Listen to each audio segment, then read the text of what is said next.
Hello ನಮಸ್ತೆ ಎಲ್ಲರಿಗೂ. ಇದು ಬಿಂದು ನಿರಂಜನ್. ಥರ್ಸ್ಡೇ ಮತ್ತು ಫ್ರೈಡೇ ಶಿವಮೊಗ್ಗದಲ್ಲಿ ಒಂದು ಮದುವೆ ಇತ್ತು. ಸೊ ಹಾಗಾಗಿ ಶಿವಮೊಗ್ಗ ಹೋಗಿದ್ವಿ. ಹಾಗೆ ಶಿವಮೊಗ್ಗ ನನ್ನ ತವರೂರು ಕೂಡ ಹೌದು. ಹಾಗೆ ಮದುವೆ ಮುಗಿಸ್ಕೊಂಡು ನಾವು ಶನಿವಾರ ಹೊಸನಗರ ಹೋಗೋ ಪ್ಲ್ಯಾನ್ ಮಾಡಿದ್ವಿ. ಯಾಕೆಂದರೆ ಹೊಸನಗರದಲ್ಲಿ ನಮ್ಮ ಅತ್ತೆ ಮಾವ ಮತ್ತು ನಾದಿನಿ ಇದ್ದಾರೆ. ಸೊ ಹಾಗಾಗಿ ಹೋಗ್ತಾ ಒಂದುವೆ ಹಾಗೆ ಸ್ವಲ್ಪ ಫ್ರೂಟ್ಸ್ ತೊಗೋಬೇಕಾಯಿತು. ತೊಗೊಂಡು ಶಿವಮೊಗ್ಗದಲ್ಲಿ ನಮ್ಮ ಮನೆಯವರ ಸರ್ ಮನೆ ಇದೆ. ಸೊ ಅವ್ರನ್ನ ಮಾತಾಡ್ಸ್ಕೊಂಡು ಹೋಗ್ಬೇಕಂತ ಪ್ಲ್ಯಾನ್ ಇತ್ತು. ಸೊ ಅವ್ರನ್ನ ಮಾತಾಡಿಸ್ಕೊಂಡು ನಾವು ಹೊಸನಗರ ಹೊರಟಾಗ ಆಲ್ರೆಡಿ 5:30 6 ಆಗಿತ್ತು ಅಂತಲೇ ಹೇಳ್ಬೋದು. ಆ್ಯಕ್ಚುಲಿ ವಿಡಿಯೋ ಮಾಡ್ಕೊಳ್ಳೋ ಈ ಒಂದು ಜರ್ನಿ ವಿಡಿಯೋ ಮಾಡಬೇಕಂತ ಅಂದ್ಕೊಂಡಿರಲಿಲ್ಲ. ಯಾಕೆ ಮಾಡಿಕೊಂಡೆ ಅಂತಂದರೆ ನೋಡಿ, ವಾತಾವರಣ ಎಷ್ಟು ಚೆನ್ನಾಗಿದೆ. ಬ್ಲೂ ಸ್ಕೈ ಹೋಗಿ ಪೂರ್ತಿ ಗೋಲ್ಡ್ ಸ್ಕೈ ಆಗಿತ್ತು because of the sunset. And ನನಗೆ ಮಳೆ ಕೂಡ ಬರ್ತಾ ಇತ್ತು. ಹಾಗಾಗಿ ವಾತಾವರಣ ತುಂಬ ಚೆನ್ನಾಗಿ ಕಾಣಿಸ್ತಿತ್ತಲ್ವ. ಸೊ ವಿಡಿಯೋ ಮಾಡ್ಕೊಳ್ಳೇಬೇಕು ಅಂತ ಅಂದ್ಕೊಟ್ಟು ವಿಡಿಯೋ ಮಾಡೋಕ್ಕೆ ಸ್ಟಾರ್ಟ್ ಮಾಡಿದೆ. ಸೊ ಇನ್ನೊಂದು ರೀಸನ್ ಏನು ಅಂತಂದರೆ, ಈ ಒಂದು ಸೀನ್ರಿ ನೋಡ್ತಾ ನನಗೆ ಕುವೆಂಪು ಅವರ ಒಂದು ಕವಿತೆ ನೆನಪಾಯಿತು. ಅದೇನೆಂದರೆ, ಹೋಗುವೆ ನಾ ಹೋಗುವೆ ನನ್ನ ಹೊಲುಮೆಯ ಗೂಡಿಗೆ, ಹೋಗುವೆ ನಾ ಹೋಗುವೆ ನನ್ನ ಹೊಲುಮೆಯ ಗೂಡಿಗೆ, ಮಲೆಯ ನಾಡಿಗೆ ಮಳೆಯ ಬೀಡಿಗೆ, ಸಿರಿಯ ಚೆಲುವಿನ ರೂಢಿಗೆ. ಇದು ಕುವೆಂಪು ಅವ್ರು ಬರೆದಿರೋದು. ಸೊ ಇನ್ನೊಂದು ಅವ್ರು ಬರೆದಿರೋದೇ ಇನ್ನೊಂದು ಒಂದು ಕವಿತೆ ಹೇಳಕ್ಕೆ ಇಷ್ಟಪಡ್ತೀನಿ.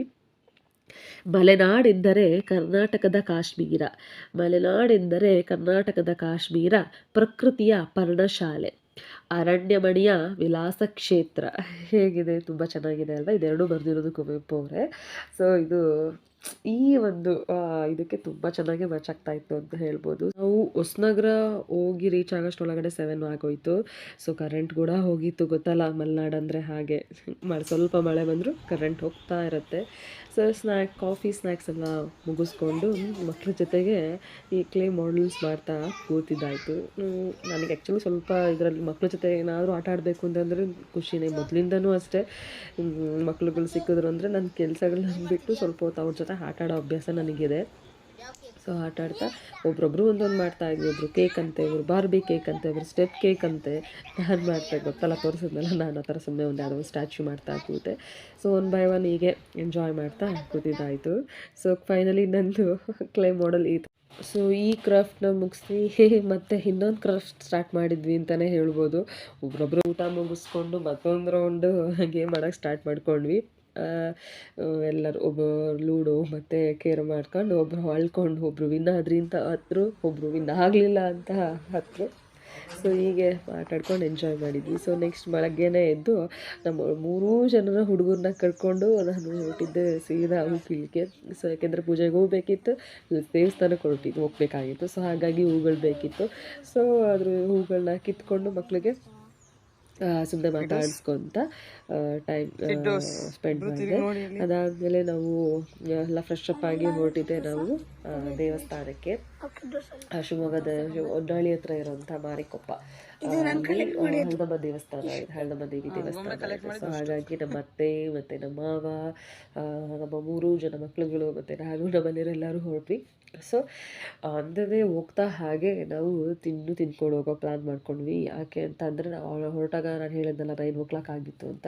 ಸೊ ಹಾಗಾಗಿ 9 ಅಲ್ಲ 8 ಆಗಿತ್ತು. ಸೊ ನಾವು ಶಿವಮೊಗ್ಗ ಐನೂರು ಹೋಗೋಷ್ಟರೊಳಗಡೆ 9 ಆಗಿಬಿಟ್ಟಿತ್ತು. ಸೊ ಹಾಗಾಗಿ ಮತ್ತೆ ಇವ್ರನ್ನ ಹಾಗೆ ಕರ್ಕೊಂಡು ನಾವೇನಾದರೂ ದೇವಸ್ಥಾನಕ್ಕೆ ಹೋದರೆ ನಮಗೆ ನೆಮ್ಮದಿಯಾಗಿ ಕೈ ಮುಗಿಯೋಕ್ಕೂ ಕೂಡ ಬಿಡಲ್ಲ. ಅಷ್ಟು ಆಮೇಲೆ ಹಸ್ವು ಬಿದ್ದಕ ಹಸ್ವು ಅಂತ ಹೇಳ್ತಾನೆ ಇರ್ತಾರೆ. ಸೊ ಹಾಗಾಗಿ ಬೇಡ, ಫಸ್ಟು ತಿನ್ನಿಸ್ಕೊಂಡ್ಬಿಟ್ಟು ಆಮೇಲೆ ನಾವು ದೇವಸ್ಥಾನಕ್ಕೆ ಹೋಗೋಣ ಅಂತ ಪ್ಲ್ಯಾನ್ ಮಾಡಿಕೊಂಡು, ಸೊ ಅವ್ರಿಗೆ ಹೊಟ್ಟೆ ಫಿಲ್ ಮಾಡಿಸ್ಕೊಂಡು ಆಮೇಲೆ ನಾವು ದೇವಸ್ಥಾನಕ್ಕೆ ಹೋಗಿದ್ವಿ. ಸೊ ಇದೆ ನಮ್ಮ ಹಳ್ಳದಮ್ಮ ದೇವಿ ದೇವಸ್ಥಾನ. ಸೊ ಅದನ್ನು ಮುಗಿಸ್ಕೊಂಡು ಅವರು ನಮ್ಮ ಅತ್ತೆ ಮಾವ ಮತ್ತು ಮಕ್ಕಳನ್ನ ಶಿವಮೊಗ್ಗಕ್ಕೆ ಡ್ರಾಪ್ ಮಾಡಿ ಅವ್ರ ಬಸ್ ಹತ್ತಿ ನಾವು ಅಮ್ಮ ಮನೆಗೆ ಹೋಗಿ ಅಮ್ಮ ಮನೇಲಿ ಹೋಗಿ ಊಟ ಮಾಡಿಕೊಂಡು ಆಮೇಲೆ ನಾವು ಒಂದು 3 ಆಗಿತ್ತು. ಆವಾಗ ನಾವು ಬೆಂಗಳೂರಿಗೆ ಹೊರಟ್ಬಿಟ್ವಿ. ಮತ್ತು ಯಾಕೆಂದರೆ ಮಾರನೇ ದಿನ ಮತ್ತು ನಮ್ಮ ಮನೆಗೆ ಡ್ಯೂಟಿ ಇತ್ತು. ಸೊ ಆಲ್ರೆಡಿ 3 ಕಂಟಿನ್ಯೂಸ್ ಆಗಿ ರಜೆಗಳು, ತುಂಬ ರಜೆಗಳೇ ಆಗೋಗಿತ್ತು ಈ ಮಂತಲ್ಲಿ.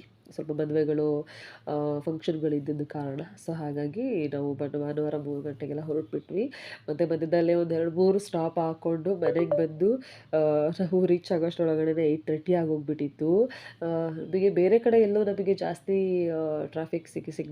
ಟ್ರಾಫಿಕ್ ಆಗಲಿಲ್ಲ. ನಮ್ಮ ಮೇಲೆ ದಾಸರಳ್ಳಿಯಲ್ಲೇ ಅಷ್ಟು ಟ್ರಾಫಿಕ್ ಆಗೋಗ್ಬಿಟ್ಟಿತ್ತು. ಹೆಚ್ಚು ಕಮ್ಮಿ ನಾವು ಲಿಟರಲಿ 20 ಮಿನಿಟ್ಸ್ ನಾವು ನಮ್ಮ ದಾಸರಳ್ಳಿಲೇ ಸಿಗ್ನಲಲ್ಲೇ ಸಿಗಾಕೊಂಡ್ಬಿಟ್ಟಿದ್ವಿ.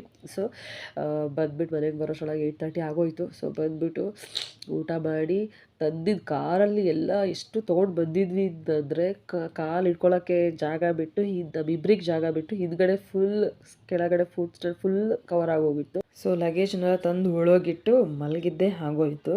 ಸೊ ಇದು ನಮ್ಮ ಜರ್ನಿ ಆಗಿತ್ತು. So thank you.